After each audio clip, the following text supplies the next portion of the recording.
صباح الفل، صباح الجمال، صباح كل حاجة حلوة على عيونكم. ازيكم؟ عاملين ايه؟ يا رب دايما تكونوا بخير. حبيت اصبح عليكم من الجو التحفة ده. بقاله كام يوم كده. جو جميل قوي قوي. على قد ما هو فيه لسعة برد كده ومطر، بس لا الجو حلو بجد. حبيت اصبح عليكم كده من البلكونة، اقول لكم صباح الفل، صباح الجمال، صباح كل حاجة حلوة. ربنا يجعل ايامكم كلها هنا وسعادة وفرح وكل حاجة حلوة، وتحققوا كل الاماني اللي بتتمنوها يا رب، اللهم امين. ويبعد عنكم اي شر، ويكفيكوا شر المستخبي، ويسترها معاكم، وما يحوكوش لحد، اللهم امين. اكتبوا لي بقى تحت في التعليقات ولكي بالمثل. وما تنسوش تعليقاتكم الحلوه ولايكاتكم، ولو لسه مشتركتيش في القناه اشتركي. ويلا بينا ندخل في الفيديو ونشوف هنعمل ايه. عايزه اقول لكم، كنت عامله معاكم بس مباشر امبارح، وقلت لكم انا فعلا فعلا حرفيا ما قمتش يوم الجمعه، ما عملتش اي حاجه في البيت. رجعت يوم الخميس من الشغل مش قادره. رجعت يوم الخميس فعلا من الحضانه مش قادره. فما صورتش حاجة، ما عملتش حاجة. اتقلبت ما عملتش اي حاجة. فزي ما انتوا شايفين بقى الأوضة كانت فعلا فعلا مش حلوة، مش عاجباني خالص. هو البيت كله يعني على بعضه. المهم ايه، بدأت كده من جوه لبره. مش بحب اشتغل من بره لجوه، لا بشتغل من جوه لبره، بشوف ابعد اوضه ايه وببدأ فيها. ابعد اوضه من جوه هي اوضه لوكا. فدخلت بقى كده، سميت الله وقلت يا رب، واستعنت بالله واتشجعت كده. كان لازم اقوم، وكان لازم اعمل البيت بجد كان مش نضيف خالص. وبالنسبه لي بكره الحد اجازه، او النهارده بقى يعني اجازه، لان انا بسجل الفيديو الحد. بس انا صورت الفيديو ده كله السبت، ما عملتش اي حاجه بصراحه الجمعه. فضلت في السرير ما قمتش خالص خالص، حتى الولاد يعني جبت لهم سندوتشات كده من بره، من ما اعرفش، مش والله مش فاكره، من ابو كمال تقريبا. وملك كده كان فاضل مكرونه في التلاجة، وسلقت لها جنبها بيض. ما عملتش بجد اكل، ما عملتش، وانا كمان ما اتغديتش يعني. انا يا دوب عملت سندوتش كده، جبنه رومي وجرجير، وهو ده كان غدايا يوم الجمعه بالليل، لاني كنت فعلا لازم اكل حاجه. الضغط كان عالي جدا وبتاع، فالحمد لله طبعا، الحمد لله على كل حال. بس قمت بقى كده واتشجعت وسميت الله واستعنت بالله وقمت على طول. حاسه ان الجو ايه مبرد شويه، فبيني وبينكم يعني عايزه اشيل البطانيتين، طلع لها اللحاف الفايبر. اللحاف الفايبر على قد ما هو يبان خفيف، بس بيدفي حلو قوي. وعايزه اغير ملايات السرير، وعايزه اظبط بقى كده، افرش لهم الكفرات، وافرش لهم يعني الدفايات على السرير وكده. وعندي نفس القصه لان عايزه اغير بقى كل الملايات واشيل الارض وافرش، يعني ايه الدنيا تبقى نظيفه، وانفض لهم الدنيا وكده. الشبابيك طبعا مكان التراب بره، يعني ما اقولكوش عامله ازاي. بس فمين بقى زي كده كسلان؟ قومي وتشجعي وتحمسي وتحفزي. وما تنسوش تعليقاتكم الحلوه اللي بتشجعني وبتقومني وبتخليني اتحفز اكتر واكتر كمان. وبتقومني وتقولي قومي والله عايزه اقول لكم، التصوير فعلا الروتين صعب جدا، بس بجد بتشجع بيكم. بحط الكاميرا واقول يا بت يلا، عشان تشجعيهم وهما بيستنوا روتينك. يلا قومي وتشجعي بيهم وشجعيهم. قلت بقى كده اكنس لميكي السرير وكده. انا كنت حاطه لها السرير تحت الشباك في وش الباب، بس لقيت ان هو كده اشيك و... وملموم اكتر وفي الجنب، يعني بعيدة عن الشباك خالص، وبعيدة عن الباب في وش الشباك يعني. الشمس وكده تبقى داخلة والهواء وكل حاجة، بس هي بعيدة عن أي مطر.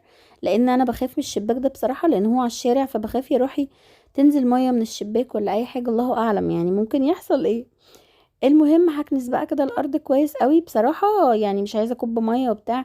قصدي مش عايزة ألمع يعني جامد، لأن انتوا عارفين الخشب أصلا الباركيه ده ما بيتلمعش جامد.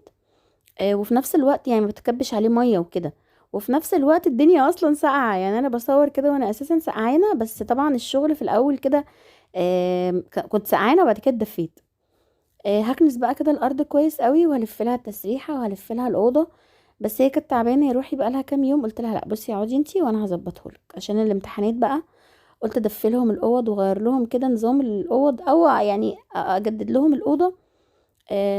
تبقى نظيفة وريحتها حلوة، وتديهم بقى كده باور وحماس للمذاكرة. تبقى الدنيا حواليهم نظيفة. وانتوا عارفين انا الدور عالي فبيدخل تراب على طول. معرفش ايه كمية التراب دي. طبعا البطاطين نظيفة الحمد لله، هشيلها بس كده. ممكن ابقى اطلع لها بطانية مع اللحاف، يعني لو سقعت سنة كمان. عايزة اقول لكم ان اساسا الشتاء السنة دي جاي متأخر خالص. يعني الشتاء كل سنة بتشتي من بتمطر، عشان في ناس بتقعد تقول لي بتشتي. احنا اسكندرانية بنقول بتشتي. بتمطر يعني من شهر 10 عندنا المفروض، بس السنة دي الشتا اتأخر شوية. فالحمد لله على كل حال، هانت كلها شهر واحد واتنين ونرجع للحر تاني. الحمد لله على كل حال. مين بقى بدأ يستعد كده لرمضان وبدأ ان هو يظبط الدنيا؟ انا بيني وبينكم قلت بقى ايه، دي تنظيفة كده واستعداد عشان خاطر بقى ان شاء الله بإذن الله.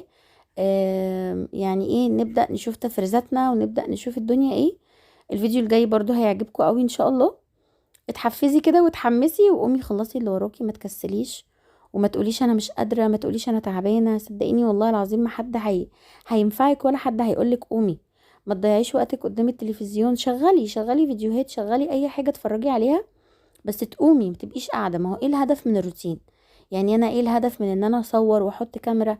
سيبكم من الفلوس وسيبكم من الارباح وسيبكم من ان ده شغل، بس صدقوني في الاول وفي الاخر حماس ونشاط. يعني انا والله لو ما كنتش حطيت الكاميرا وصورت ممكن ما كنتش قمت خالص. اوقات بتيجي عليا كده ان انا مش عايزه اعمل اي حاجه او عايزه اعمل من ورا الكاميرا اشتغل. يعني عايزه اقول لكم الحاجه اللي ممكن تاخد معايا ساعتين ممكن تاخد معايا ربع ساعه. ليه؟ لان تصوير ولبس وكلام من ده، لا انا ببقى مثلا براحتي، مش ببقى مركزه بقى بتصور ازاي، لا ظهري لا بوشي، مش ببقى مركزه، فطبعا ببقى بعيده عن الكاميرا. فبتلاقوا الحاجه اللي هي عايزه ساعتين قدام الكاميرا وتصوير وبتاع، لا ما تاخدش وقت خالص. طبعا الناس اللي فاهمه يعني ايه روتين هي الناس اللي عندها قنوات وبتصور روتين، لان انتوا كمشاهدين مش هتبقوا فاهمين الروتين بجد بيبقى صعب قوي.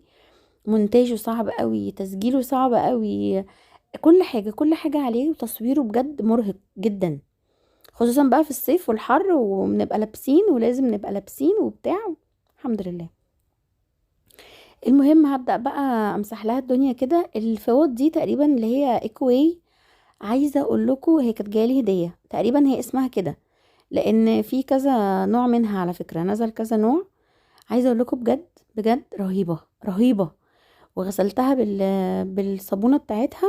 هي الصابونه بتاعتها ناتشورال خالص، ما فيهاش اي مواد كيميائيه، ما فيهاش كيميكال خالص. فبجد بجد حلوه قوي. والفوط نفس القصه، وما بتتعرضش للشمس والكلام ده كله. عايزه اقول لكم بجد رهيبه رهيبه رهيبه. هي فوطين في ايدي، واحده للخشب واحده للازاز والمرايات والبلاستيك واي حاجه هي بتزحلق كده. فبجد والله العظيم يا جماعه تحفه. هي طبعا هي غاليه، هي غاليه جدا، بس هي كانت جايلي هديه بصراحه. بس النصيحه لو انتي حابه ان انتي تستخدميها بجد جميله. مسحت لها بقى كده الكومود بتاعها وبدات ان انا احطه تاني. هي حاطه كده الاباجوره كانت عمتها جايبها لها موني، والبرواز ده كانت صاحبتها جايبه لها جانا، وده المصحف بتاعها بتحطه كده جنبها. وبدات بقى اشيل كده الملايه. عايزه اقول لكم ان الحمد لله قلب السرير زي الفل مفيهوش حاجه. يعني انا هفتح دلوقتي وهبص هلاقيه نضيف. بس طبعا بقى ايه، تنظيفه قبل رمضان دي لازم ننضف بقى ونظبط الدنيا من الاعماق شويه. بنحس كده ان الله يومنا حلو. انتوا عارفين رمضان ربنا يا رب يجمعنا على خير، بيبقى فيه عزومات رايحين جايين، فبيبقى بجد الموضوع حلو. هنا بدور على ايه بقى؟ بدور على المنشر اللي هو الطويل، مش عارفه احطه فين بصراحه. بس هضطر ان انا بص. وقعت تحت المرتبه والله. المرتبه دي تقيله جدا على فكره، ما بعرفش اشيلها لوحدي، ما اعرفش سبحان من خلاني شيلتها. ال- المنشر طويل، ملوش مكان فعلا في البلكونه، لان انا حاطه منشر كمان في الجنب. بس هخزنه في اوضه النوم او مثلا في الطرقه، لما اجي انشر ابقى اطلعه الريسبشن وادخله تاني فتره الشتاء. بس لان انا عندي هنا الشتاء صعب جدا، عالي وما عنديش ستاره وما عنديش تندة. والصراحه من اول سنه سكنت وانا عماله اقول طب اعمل تندة، طب اعمل ستاره، طب اعمل الانتركم. حتى الانتركم ما عملتوش. كنت مفكره ان انا سنه وهمشي يعني مش هجدد. فلقيت نفسي هوب سنه، هوب التانية، هوب التالتة. فحتى الانتركم المفروض كنت اعمله، لان عندي هنا الانتركم مرتبط بباب العماره تحت. يعني لو جايلي مثلا حد دليفري ولا حاجه والباب مقفول، بضطر ان انا ملك او مازن او انا انزل لو علي مش موجود. فبالتالي المفروض كنت ركبته. بصوا دي وماشيه ورايا في الشقه كلها بتشمشم مكان المعطر اللي انا حاطاه. عايزه اقول لكم بقى ما عملتش حاجه. الراعي الرسمي للفيديو النهارده الفوطين اللي في ايدي اللي هما بتوع اكواي دول، وال والازازه بتاعه المعطر، بس ايه من غير ميه. يعني كده اللي هو خام من غير ميه خالص. فبقيت ارش على الارض منه، بقيت ارش على الازاز وعلى الخشب منه. خلى الدنيا زي الفل بجد، وريحة ونظافة وكل حاجة. عملت بقى، انا بحب اعمل الملايات قوي تحت المرتبة كده، ما بحبش انزلها من الجنبين. حتى لما كان عندي المرتبة اللي هي القطن العادية ما بنزلش الملايات من الجنب، يعني مش بحب الملاية او الدفاية نازلة من الجنب نازلة كده في الارض، لا بحبها ابقى لماها. بتبقى شكلها حلو مشدودة كده تحت المرتبة، بتبقى شكلها احلى. بس هفرش بقى، انا عندي اللحاف ده بتاع مازن، عايزه اجيب له دفايه ولا دفايتين واعمل له كفر، او عموما اعمل له كفر لان انا حاطه له اللحاف بتاعي انا. عايزه اعمل له كفر مثلا وش اسود ووش نبيتي، لان هو بيحب قوي اللون النبيتي واللون الاسود. وهي اساسا اوضته تعتبر كلها نبيتي، هتشوفه دلوقتي. اوضه ميكي هي اللي فوشيا في موفي كده، ومدخله معاه الذهبي نفس لون الذهبي اللي هو في الاوضه في الابيض. فلاقينا على بعض، حتى الكوشيات عامله لها كده، هتشوفوا دلوقتي على الكنبه. بصوا حتى الشباك عملت ايه، حتى الشباك مسكت الفوطه برضو بنفس المعطر. والله يا جماعه خلى الاوضه كلها ريحتها معطر ونظيفه وعايزه اقول لكم بصوا كده كانت ريحتها حلوه قوي. بعد ما خلصت الشقه كلها الحمد لله كانت زي الفل، لان انا عملت اوضه ملك وبعد كده دخلت عملت اوضتي انا. عبال التليفون ما شحن شويه، لاني التصوير بيرهق التليفون، بيرهق البطاريه يعني. عملت تليفون، كنت فاتحه السبيكر بقى مع موني، كنت بكلمها وكلمت نوني ومش عارفه ايه، وعملت كذا تليفون. وبعد كده ومازن كان نزل مع علي كنت بكلمهم ومش عارفه ايه. وبعد كده وهو في الشاحن فاتحه السبيكر كده وانا بعمل الاوضه وملك قاعده جنبي. عبال ما خلصت اوضتي كان التليفون شحن، كنت اخدته ونزلت ودخلت بقى على اوضه مازن. ادعوا لي ربنا يسهل، محتاجه تليفون تاني ضروري جدا جدا جدا، عشان التصوير وعشان الحضانه وعشان ببقى عايزه اتكلم وانا بصور اتسلى. بس اهو ربنا المستعان، ان شاء الله ربنا يفرجها واجيب واحد. بصوا حتى الشباك من بره كان فيه شويه تراب كده، مسكته خليته زي الفل، زي الفل والله العظيم. بصوا انا مبسوطه جدا جدا. كنت هشيل الستاير، لقيت ان مش وقته بصراحه عشان السقعه، وفي نفس الوقت الستاير اللي هي يعني اللي هي الغامقه بتبقى كده كده هي اساسا مش فاتحه فما تلمش تراب. عارفين البلاك اوت دي ما بتبقاش محتاجه ان انتي تلميها على طول، يعني فاهميني. بنفس ازازه المعطر ورشيت على الارض، ما فيهاش ميه خالص، هو معطر بس. منه نضفته ومنه يعني منه يا دوبك رطب كده الارض ونضفها، ومنه ريحته ثبتت في الارض، في الخشب وفي الستاير وفي السجاد. وبصوا مش عايزه اقول لكم، عامله كده الكوشيات نفس الدرجات. ساعات برميها في الارض عند العمود كده، تدي يعني ايه ماتشنج كده مع الستاير، وفي نفس الوقت يعني بتبقى لطيفه، يعني بتبقى هاديه. بصوا زي ما انتم شايفين كده هلمع بقى الارض. اوعي حد يسرق وقتك، زي ما انا مليون مره بقول لكم وكل فيديو اقول لكم اوعوا حد يسرق وقتكم. ما تضيعيش وقتك مع حد، ما تقعديش طول الوقت مثلا ماسكه التليفون بتتفرجي او بتتكلمي. ما تخلوش حد يضيع لكم وقتكم يا جماعه، لان اكتر ناس هي هترجع بعد كده تلومكم هي الناس دي. لما تقولي مثلا انا تعبانه ليه، تعبانه ليه، انا ما عملتش ليه، ما عملتيش ليه، قومي. اللي يشوف كده يقول ان يعني ايه، انا اللي مش عايزه اقوم. لا ما تضيعوش وقتكم مع حد، ابذلوا مجهود في شغلكم في بيتكم في حياتكم في ولادكم. دوري على حاجه جديده تتعلمي منها حاجه، يعني الوقت اللي في حياتك اللي بدل ما تقعدي تضيعيه مع حد بتكلميه في الاخر صدقيني والله العظيم ما هينفعك.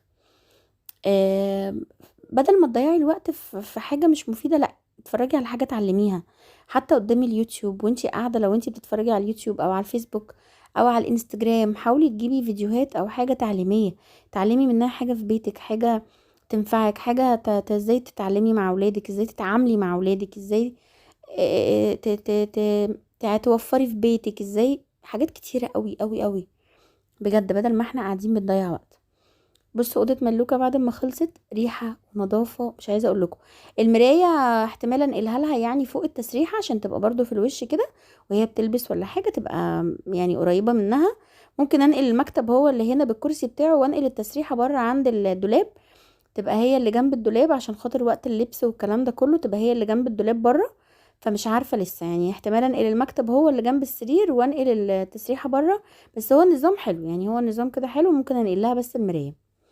يلا بينا ندخل على فين؟ على اوضة مازن. برضو اوضة مازن كانت محتاجة نظافة يمكن اكتر من ملك، لان ملك برضو ايديها في اوضتها. الشباب مش قوي، يعني الشباب ما بيبقوش ايديهم في اوضهم قوي. ما بيلموش ورانا قوي، طول الوقت قاعد على الكمبيوتر وما بيبقاش عايز يعمل اي حاجة. بدأت بقى اشيل كده، لو في غسيل عايز يتلم يتطبق احطه في الدولاب في التربو. كل الكلام ده بدأت انفض كده الكنبة كويس قوي. بصوا، هي الحاجة نظيفة، يعني هي الكنبة نظيفة، الخشب نضيف، الحمد لله الدنيا تحتها نظيف، يعني قلب السرير نضيف، الحمد لله. بس برضو ببقى محتاجة من وقت للتاني نغير ملايات، نلمع ارض، نشيل سجادة، كل الكلام ده. وبعدين عايزة اعمل له المروحة، لان المروحة بتاعته ما عملتهاش من الصيف، عايزة اظبطها له بقى دلوقتي والمها له واعملها له واحط له بقى عليها الكفر بتاعه. بصي، حاطه له اللحاف بتاعي فكبير قوي على السرير، بيبقى واقع، وهو انا حاطاه كمان السرير في الجنب، فبيبقى اللحاف واقع كده من بره، فاهميني؟ فعايزه اعمل له كفر للحاف بتاعه هو، لان كده كده لونه اصلا مش هينفع عند ملك، فعايزه اعمل له هو واخد ده عندي جوه، لان انا بتغطى بيه، لان مش طول الوقت بتغطى بالبطانيه. اوقات بتغطى بالبطانيه واوقات بتغطى باللحاف، فببقى فعلا محتاجاله. فعايزه اعمل له هو كفر. هنزل ان شاء الله عند اي خياط اجيب مثلا قطيفه وقماش عادي، لان القطيفه هو ظهره هو اللي بيدفي. فهعمل كده ان شاء الله، هنزل اشوف المتر بكام زي قماش الستاير بالظبط، وهعمل له كفر بسوسته كده للحاف بتاعه. وبرده ملك احتمال اعمل لها واحد بس يبقى ساده، يعني اعمل لها واحد مثلا ظهر فوشيا او ذهبي، وظهر تاني واللي هو الموف، بحيث يبقى نفس درجات اوضتها، وبرده يبقى ساده، مش عايزه اي حاجه مشجره. يعني بصوا، حتى التشجيره دي انا مش عايزاها. بس هكنس بقى كده السجاده الاول، وبعد كده لازم برضو حبيب النبيتي. عندي سجاده بني في بيج، وعندي النبيتي ده، فقال لي لا انا عايزه النبيتي. حبيت اجيب له كفر، كان عندي كفر الشاج محبهوش، كان عندي اللبني جايبهوله، كان عندي البينك عند ملك، بس الشاج مش عارفه بقيت بتضايق منه، وهما بقوا بيتضايقوا منه على ملمس رجليهم، بيضايقهم. فملك كان كبير قوي، ولما قصيته بصراحه كان مش مظبوط، فجبت لها بقى اللي انتوا شفتوه ده، والكفرات اللي عند ملك، وهنا عند مازن حطله اللي هي السجاده النبيتي دي بس. اصلا الارض، يعني انا عندي هنا عشان باركيه، الشقه دي باركيه، فمش بتبقى محتاجه تتغطى، بتبقى مش محتاجه سجاد كتير يعني، بس طبعا عشان رجليهم عشان الشتاء وكده. وشكل الاوضه كمان بيبقى اشيك لما بيتحط سجاد في الارض. بس هكنس برضو كده وهظبط الدنيا. كنت عامله معاكم البث المباشر امبارح من المطبخ، عايزه اقول لكم خلصت المطبخ الحمد لله، وطالعه مبسوطه. خلصته وكنست الارض، بس أنا عشان عملته معاكم قبل كده مش عايزه بقى اغلس عليكم تاني، يعني ايه، كل فتره كده بلاش فتره قريبه، لاني كنت لسه عامله معاكم المطبخ برضو كان فيه مواعين كتير، وكنت برضو قاعده يومين كده ما عملتش حاجه.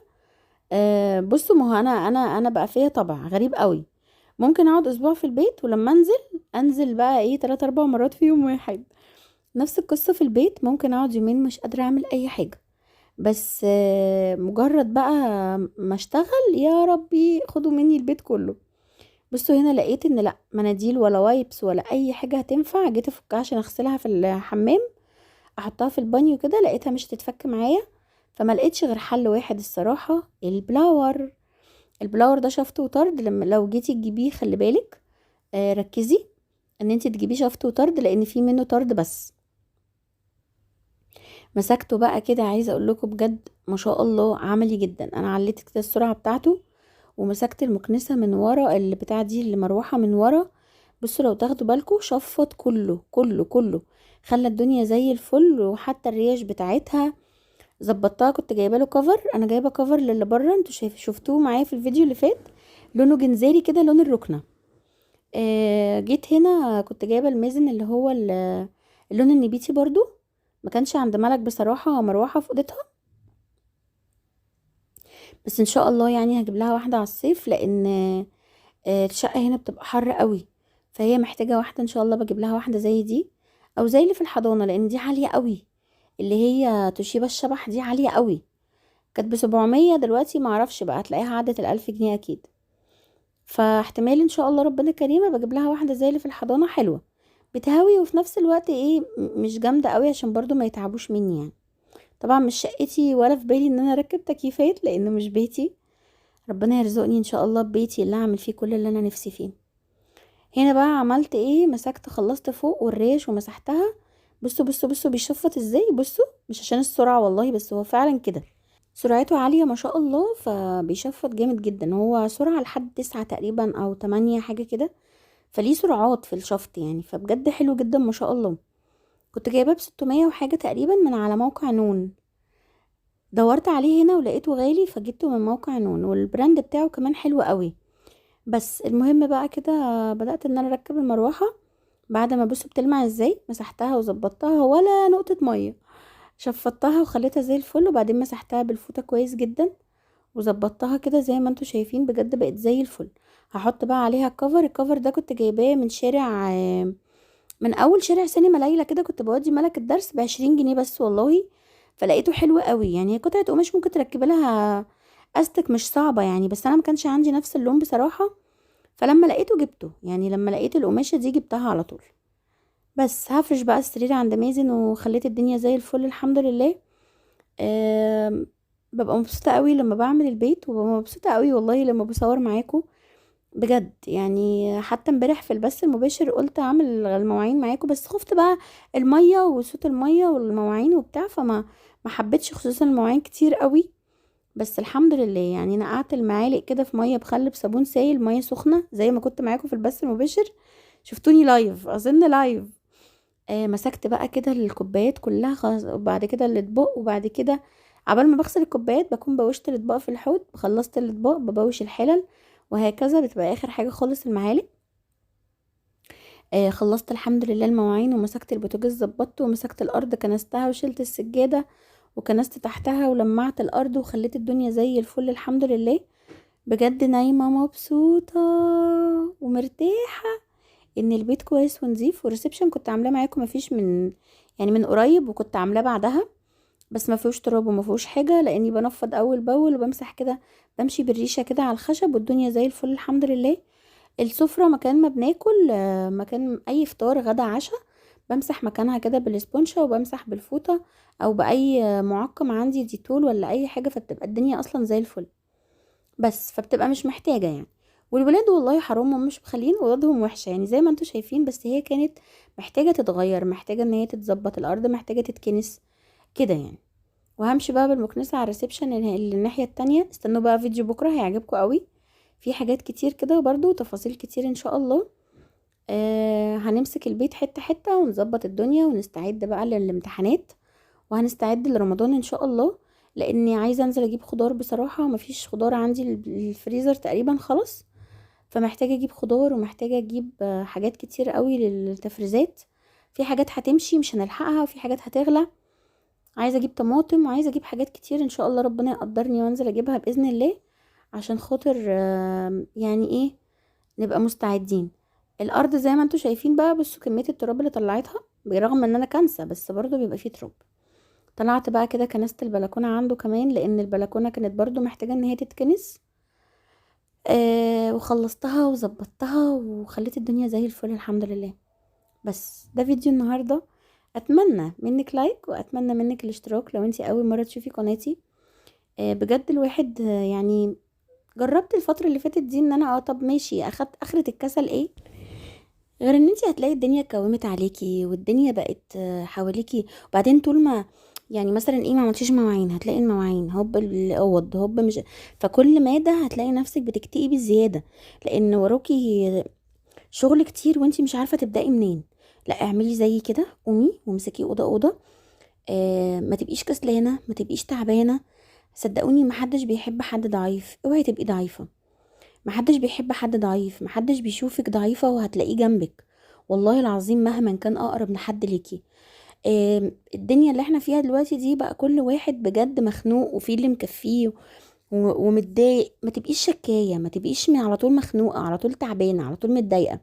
لا ماشي يعني، يعني اوقات بنمر بوقت انا حاسة ان انا ضعيفة، حاسة ان انا مخنوقة، حاسة صدقوني من تجاربي ومن علاقاتي اللي حواليا ومن السنين اللي فاتت دي كلها اتعلمت اني ما استناش ان حد يطبطب عليا ويقولي لا انتي جامده قومي. طب ايوه استفدت ايه انا؟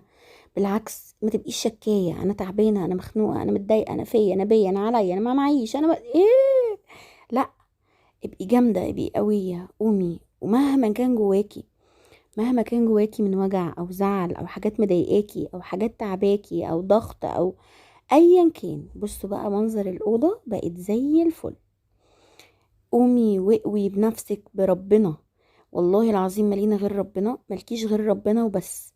ده كان شكل المطبخ، عايزه اقول لكم حتى في البث المباشر والله كنت مكسوفه منكم قوي. بس لا، مش عيب، مش عيب ان احنا نغلط، ومش عيب ان احنا نهمل، ومش عيب ان احنا عادي، مش عيب ان احنا نقصر. بس العيب ان احنا نكمل، العيب ان احنا ما نقومش، ما نفوقش لنفسنا. ونقوم ونتحرك ونقوى ونبقى جامدين، مش بحد، بربنا. صدقيني طول ما الناس شايفاكي ضعيفة هتبعد عنك، هتتخنق منك، هتزهق منك. قومي واقوي وخليكي جامدة وخليكي قوية، وما تبقيش ضعيفة ابدا ابدا. وطول الوقت اضحكي، طول الوقت خلي الابتسامة على وشك. ده النسكافيه اللي انا بشربه، عايزة اجيب علبة النهاردة من فتح الله، لان محدش بيفهمه كتير. يعني لما اقول نسكافيه جولد الاقيه بعتلي اللي هو الصغير اللي باللبن، لا انا بحب ده. اوقات بيبقى غلط على السكر، بس انا مش بحط غير كيس واحد سكر دايت معاه، لان هو اصلا فيه سكر، فما بكترش الصراحه، فمش لاقيه منه اذيه، فما خلاص عادي يعني بشرب منه، بس يعني بحرص برضو، هو واحد بس في اليوم. والبتاع التمر ده يعني مش عارفه ماله مالي اليومين دول بجد، حباه. بصوا كان نص العلبه خلصته. وده المطبخ بعد ما خلص، هي سقفولي سقفولي كده بعد اللايف امبارح. دخلت مسكت الرخامات دي عملتها، والبوتاجاز ظبطته بعد المواعين، والرخامة التانية غسلتها. بص كوم المواعين ده غير الكوبايات والاطباق اللي في المطبخية اللي انا شلتها. المج ده هاخده اشيله بره عشان كنت بشرب فيه. كنست الارض وخليت الدنيا زي الفل، وشلت السجادة لمعته. بصوا المطبخ ريحته تجنن. جيت هنا بقى كان عندي مسحوق، المهم فضيته. انا بقيت اجيب اللي هو المسحوق السايب بصراحة، مش هنضحك على بعض يعني. هنا بقى بعد اللايف وبعد ما خلصت المطبخ وخلصت كل حاجة، كان لازم بقى ايه، احط بقى الغسيل في الغسالة اللي انا طلعته، احط بقى كل الملايات. فهحط كده الاوكسي الكبيرة اللي هي ب50 دي، جميلة قوي، كان 4 كيلو ولا 5 كيلو، معرفش ايه اللي حصل، ما علينا. المهم هحط بقى كده، همسح العلب كويس قوي هي كمان. وهفضي بقى كده، بقيت اجيب من عند اللي هو الفتح، اسمه الفتح بتاع المنظفات اللي في شارع السقيفة. بعد خرشت كده بشوية عند العريبي بتاع الفراخ، هو بيبيع منظفات حلوة قوي بصراحة. غليت سيكا يعني، بس برضو مش قوي يعني، اللي كان ب6 بقى ب8، اللي كان ب10 بقى ب12 كده يعني. جبت بقى كده كلوركس الوان، انا حتى الابيض بغسله بالوان على فكرة. وجبت منعم، ما جبت ما منعم جبت منعم. جبت 2 لتر كده، وجبت كلوركس. ما جبتش بصراحة للاسود، ما عنديش اسود المرة دي كتير، بس قلت لما انزل النهاردة او بكرة ان شاء الله اجيب تاني. هوبا بيتدلق مني، بس اهو الحمد لله حته صغيره. بجد حلو قوي وبينضف جدا. المنظفات غليت قوي قوي قوي قوي. يعني الكلوروكس ده اللي كان ب35 جنيه بقى ب55. الصابون اللي هو السائل اللي هو الاوكسي بتاع المواعين، كنت بجيبه مثلا ب45 50، بقى ب65 وب70. فايه ايه في ايه يا جدعان؟ لا الاسعار بقت واو بصراحة، فلازم نوفر برضو. حاولي ان انتي تقتصدي وتشوفي انسب حاجة واقل حاجة، ونحاول ان احنا نشتغل بيها يعني. كنت بمسح لكم الكاميرا حطيت بقى كده كل الملايات اللي طلعتها، ده الطقم بتاعي اللي انا كنت فرشاه، وغسلت وخلصت ونشرت. هوريكم، بس انا يعني غسلت غسلتين فيها خدديات والفوط، ولميت بقى الدفايات وكل حاجة. وقلت اولع بقى بخور واشغل بخور في الشقة بعد ما انا خلصت. وبعد البيت بقى زي الفل الحمد لله. البوتاجاز بصوا بيلمع ازاي، بيلمع. والله ببقى مبسوطة جدا في قمة سعادتي بقى اخر لحظة دي، اللي هي خلاص البيت زي الفل، وانا بقى داخلة كده على السرير اللي هو انا خلصت. واطلع بقى كده على السرير اللي هو مخلصة ومرتاحة والحمد لله. تقومي تاني يوم بيتك بقى نظيف، ويدوب هتدوري بس على غدا او على فطار. فبجد الموضوع بيفرق جدا جدا جدا جدا. قوموا خلصوا اللي وراكم، ربنا يا رب يسهل لكم حالكم وييسر لكم حالكم، اللهم امين يا رب. لساني ملوح مش عارفه ليه، ما علينا. خدوني على قد عقلي وفهموا كلامي بقى. بس ده كان فيديو النهارده، يا رب يكون عجبكم، يا رب يكون روتين خفيف شجعكم وحمسكم وقومكم. قومي وخلصي اللي وراكي وابقي قويه وجامده، يا وهي تبقي ضعيفه. احنا جامدين قوي على فكره. الحمد لله. على فكره الباور من جوانا مش من برانا. ممكن يبان ان جسمنا تعبان مش بس والله عارفه مجرد ما قمتي وتشجعتي هتلاقي نفسك بصي طاقه حصان، حصان بيجري في الشقه. فالحمد لله على كل حال. يلا اشغل بقى البخور كده. وده روتين النهارده. ما تنسوش اللايك، اعملوا لي لايك للفيديو وتعليقاتكم الحلوه، ولو ينفع تشيروا لي الفيديو عندكم في كل الصفحات عندكم شيروه، واشتراك لو لسه مشتركتيش، وفعلي الجرس. واستنوني في فيديو جديد ان شاء الله. وبسلامة الله يا حبايبي، مع الف سلامه.